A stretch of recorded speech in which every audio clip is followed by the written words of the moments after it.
1 जुलाई 2018 दिल्ली का बुराड़ी इलाका। जब पूरा देश रविवार की सुबह की सुस्ती में डूबा था, तब संत नगर की गली नंबर 2 के एक घर में पुलिस की टीम सुन्न खड़ी थी। छत के लोहे के जाल से 11 लाशें झूल रही थीं, बिल्कुल किसी बरगद के पेड़ की लटकती जड़ों की तरह। ना कोई सुसाइड नोट, ना जबरदस्ती घर में घुसने के निशान, सिर्फ 11 फंदे, 11 डायरियां और 11 रहस्यमयी पाइप। आखिर क्या हुआ था उस रात? क्या ये सामूहिक आत्महत्या थी या कोई रूहानी ताकत इस परिवार को मौत के घाट उतार रही थी? नमस्कार दोस्तों, आप देख रहे हैं हिंदी थ्रिलर स्टोरीज। आज हम परत दर परत खोलेंगे भारत के सबसे बड़े रहस्य, बुराड़ी कांड की वो काली सच्चाई जो पुलिस की फाइलों और उन खौफनाक डायरियों में दफन है। दिल थाम कर बैठिए, क्योंकि आज की कहानी आपकी रूह कपा देगी। बुराड़ी का संत नगर इलाका दिल्ली के अन्य मध्यम वर्गीय इलाकों जैसा ही था। तंग गलियां, आपस में सटे हुए घर और सुबह सुबह की चहल पहल। भाटिया परिवार, जिन्हें राजस्थान में चुंडावत कहा जाता था, की 2 दुकानें थीं, एक परचून की और एक प्लाईवुड की। सुबह के 7:15 बज चुके थे। पड़ोस के गुरचरण सिंह को अजीब लगा कि भूपी की दुकान अभी तक नहीं खुली, जबकि वो सुबह 5:30 बजे दूध के क्रेड्स अंदर रख लिया करता था। जब गुरचरण ऊपर गए तो दरवाजा खुला था। अंदर का नजारा किसी हॉरर फिल्म से भी ज्यादा भयानक था। हॉल के लोहे के जाल से 10 लोग फांसी के फंदे पर लटके थे। उनके हाथ बंधे थे, आंखों पर रुई और पट्टियां थीं और कानों में भी रुई ठसी थी। फर्श पर कोई संघर्ष के निशान नहीं थे। बगल के कमरे में परिवार की सबसे बुजुर्ग महिला नारायणी देवी का शव पड़ा था। पुलिस के आने के बाद जब तलाशी शुरू हुई तो इस मामले ने एक ऐसा मोड़ लिया जिसने सामूहिक आत्महत्या के दावों को सामूहिक भ्रम, शेयर्ड साइकोसिस में बदल दिया। इस पूरी कहानी का मास्टरमाइंड, या कहें कि पीड़ित, ललित भाटिया था। ललित परिवार का सबसे छोटा बेटा था, लेकिन पूरे परिवार का नियंत्रण उसी के पास था। इसके पीछे की कहानी साल 2004 से 2005 के आसपास शुरू होती है। ललित का एक एक्सीडेंट हुआ था जिसमें उसकी आवाज चली गई थी। डॉक्टरों ने कहा था कि वो शायद कभी नहीं बोल पाएगा, लेकिन 2007 में जब उसके पिता भोपाल सिंह की मृत्यु हुई तो शोक सभा के दौरान ललित की आवाज अचानक वापस आ गई।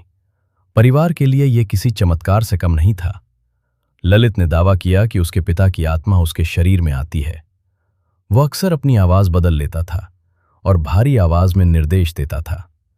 धीरे धीरे परिवार का हर फैसला, चाहे वो निवेश हो, घर का पुनर्निर्माण हो या बच्चों की पढ़ाई, ललित यानी कथित रूप से डैडी के निर्देशों पर होने लगा। क्राइम ब्रांच को घर के मंदिर के पास से 11 डायरियां मिली। ये डायरियां 2007 से 2018 तक लिखी गई थीं। इन डायरियों में डैडी के निर्देश लिखे थे। लिखने का तरीका, ललित निर्देश देता था और उसकी भतीजियां प्रियंका और नीतू उन्हें डायरी में उतारती थीं। अनुशासन, डायरी में लिखा था कि परिवार को आपस में कैसे बात करनी है, कितनी देर टीवी देखना है और ललित की बातों को पत्थर की लकीर मानना है। सफलता का श्रेय, परिवार की आर्थिक स्थिति पिछले कुछ वर्षों में बहुत सुधरी थी।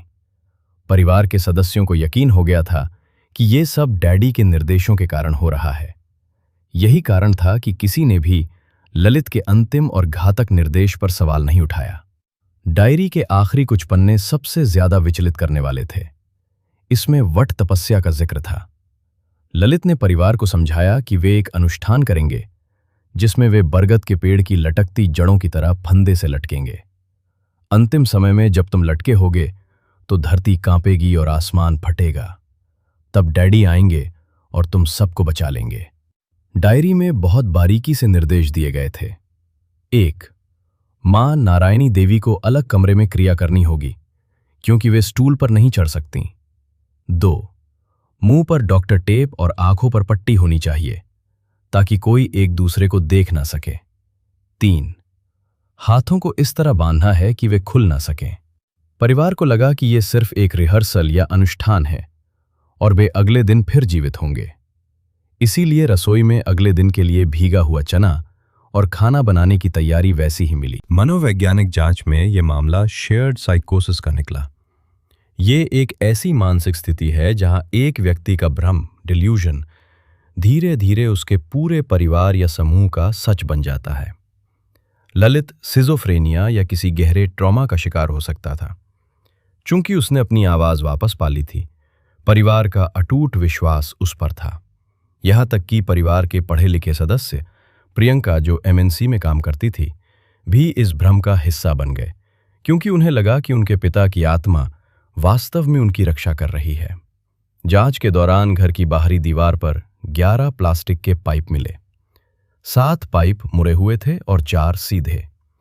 संयोग से परिवार में 7 महिलाएं और 4 पुरुष थे। मीडिया और स्थानीय लोगों ने इसे तंत्र मंत्र और अंधविश्वास का चरम रूप माना। हालांकि पुलिस जांच में पाइप लगाने वाले ठेकेदार ने कहा कि ये पाइप वेंटिलेशन और गैस निकलने के लिए लगाए गए थे, लेकिन लोगों के मन में ये डर बैठ गया कि ये पाइप आत्माओं के निकलने के रास्ते थे। सीसीटीवी फुटेज से पता चला कि रात करीब 10 बजे परिवार के सदस्यों ने बाहर से 5 नए स्टूल खरीदे। बच्चे ध्रुव और शिवम ऊपर की दुकान से बिजली की तार और रस्सियां लेकर आए। रात 11 बजे उन्होंने अपना आखिरी भोजन बाहर से मंगाई गई रोटियां किया। इसके बाद ललित के निर्देशानुसार अनुष्ठान शुरू हुआ। उन्होंने एक दूसरे के हाथ बांधने में मदद की। सबसे अंत में ललित और उसकी पत्नी टीना ने शायद सबको फंदे पर चढ़ाया और फिर खुद भी लटक गए। उन्हें अंत तक यकीन था कि वे मरने नहीं जा रहे हैं। पुलिस को जो 11 डायरियां मिली, उनमें से कुछ पन्ने हाथ से लिखी गई साधना की नियमावली की तरह थे। इनमें डैडी ललित के मृत पिता के नाम से निर्देश लिखे थे। एक पन्ने पर लिखा था, अंतिम समय में आखिरी इच्छा की पूर्ति के वक्त आसमान हिलेगा, धरती कांपेगी, उस वक्त घबराना मत। मंत्रों का जाप तेज कर देना, मैं आकर तुम्हें उतार लूंगा। दूसरों को उतारने में मदद करना। डायरी में लिखे कुछ प्रमुख नियम। मौन व्रत। परिवार के सदस्यों को निर्देश था कि वे बाहरी दुनिया से कम बात करें। यहां तक कि घर के अंदर भी वे इशारों में या लिखित रूप में बात करते थे। पछतावा, रिपेंटेंस। यदि कोई सदस्य ललित की बात नहीं मानता था तो उसे डायरी में गलती स्वीकारनी पड़ती थी और सजा के तौर पर डैडी को खुश करने के लिए अतिरिक्त पूजा करनी पड़ती थी। पैसों का हिसाब। डायरी में यह भी लिखा था कि कौन सा व्यवसाय कब शुरू करना है। यहां तक कि टीना और सविता बहुओं को रसोई में कितना राशन इस्तेमाल करना है, इसके भी निर्देश आत्मा की ओर से आते थे। 24 जून 2018 को डायरी में वट तपस्या का जिक्र पहली बार विस्तार से आया। इसे 7 दिन का अनुष्ठान कहा गया। अनुष्ठान की तैयारी। 1. 7 दिन की पूजा। मौत से पहले 7 दिनों तक परिवार ने हवन और कीर्तन किया। पड़ोसियों ने बताया कि उन्होंने घर से जलने की गंध और मंत्रों की आवाजें सुनी थीं, लेकिन उन्हें लगा कि यह प्रियंका की सगाई की खुशी में हो रहा है। 2. स्टूल और रस्सी का चयन। डायरी में लिखा था कि स्टूल प्लास्टिक के होने चाहिए ताकि वे आसानी से खिसक सकें। रस्सियां सूती होनी चाहिए ताकि वे मजबूत रहें। 3. चेहरे की ढकी अवस्था। डायरी के अनुसार आंखें बंद होनी चाहिए क्योंकि आत्मा को साक्षात देखना मना है। कानों में रुई इसलिए डाली गई ताकि बाहर की कोई शोर शराबा साधना में बाधा न डाले। पुलिस की चार्जशीट और सीसीटीवी फुटेज के आधार पर उस रात का खौफनाक मंजर कुछ ऐसा था। रात 10 बजे नीतू और उसकी मां सविता बाहर से 5 स्टूल लेकर आईं। फुटेज में वे सामान्य दिख रही थीं, जैसे घर का कोई सामान ला रही हों। रात 10:15 बजे छोटे बच्चे ध्रुव और शिवम नीचे की प्लाईवुड की दुकान से बिजली के तार के बंडल लेकर आए। उन्होंने इन तारों का इस्तेमाल हाथ बांधने के लिए किया। रात 11 बजे परिवार ने 20 रोटियां मंगवाईं। उन्होंने खाना खाया, लेकिन डायरी के अनुसार ये उनका प्रसाद था। रात 12:30 से 1 बजे वट तपस्या शुरू हुई। ललित ने सबको अपनी अपनी जगह पर खड़ा किया। सबसे पहले बुजुर्ग नारायणी देवी को दूसरे कमरे में ले जाया गया। चूंकि वे भारी थीं और स्टूल पर नहीं चढ़ सकती थीं, उन्हें बेल्ट या दुपट्टे के सहारे मारने की कोशिश की गई। पोस्टमार्टम में गला घोटने के निशान मिले। रात 2 बजे से 3 बजे हॉल में 10 लोग स्टूल पे खड़े हुए। उन्होंने एक दूसरे की आंखों पर पट्टियां बांधी। ललित और उसकी पत्नी टीना ने संभवतः सबके हाथ पीछे बांधे। अंत में ललित और टीना ने खुद को फंदे पर लटका लिया। घर की दीवार पर लगे 11 पाइपों ने इस केस को अलौकिक रंग दे दिया था। संरचना: 7 मुड़े हुए पाइप और 4 सीधे पाइप। स्थानीय लोगों का दावा: लोगों का मानना था कि ललित ने ये पाइप इसलिए लगवाए थे ताकि मरते समय 11 आत्माएं इन पाइपों के जरिए बाहर निकल सकें। तथ्य: हालांकि पुलिस ने इसे महज एक संयोग माना, लेकिन जिस तरह से पाइपों का विन्यास परिवार के सदस्यों 7 महिलाएं 4 पुरुष से मेल खाता था, उसने आज भी कई लोगों के मन में संदेह पैदा कर रखा है। शुरुआत में शक था कि शायद किसी ने इन्हें जहर दिया होगा, लेकिन पोस्टमार्टम रिपोर्ट ने सब साफ कर दिया। मौत का कारण: एंटीमॉर्टम हैंगिंग, फांसी लगाने के कारण मौत। कोई संघर्ष नहीं, किसी भी सदस्य के शरीर पर चोट के निशान या संघर्ष के संकेत नहीं थे। इससे साबित हुआ कि वे सभी अपनी मर्जी से फंदे पर चढ़े थे। नारायणी देवी की मौत: उनकी मौत पार्शियल हैंगिंग से हुई थी, यानी वे पूरी तरह लटकी नहीं थी, बल्कि बेड के पास उनका गला दबा था। दिल्ली पुलिस की क्राइम ब्रांच ने इस मामले में 3000 पन्नों की विस्तृत चार्जशीट दाखिल की थी। चूंकि परिवार का कोई भी सदस्य जीवित नहीं बचा था, इसलिए कानूनी रूप से यह मामला बहुत पेचीदा था। हत्या बनाम आत्महत्या: शुरुआत में पुलिस ने धारा 302 हत्या के तहत मामला दर्ज किया था, क्योंकि नारायणी देवी का शव फर्श पर था। लेकिन साइकोलॉजिकल ऑटोप्सी की रिपोर्ट ने सब बदल दिया। साइकोलॉजिकल ऑटोप्सी क्या है? इसमें विशेषज्ञों ने मृतकों के रिश्तेदारों, पड़ोसियों और उनकी डायरियों का अध्ययन किया। इससे यह निष्कर्ष निकला कि परिवार किसी बाहरी दबाव में नहीं, बल्कि एक सामूहिक भ्रम के वश में था।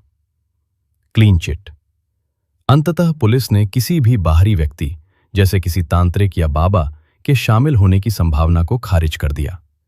ललित ही वो केंद्र था जिसने अनजाने में इस पूरे कांड की पटकथा लिखी थी।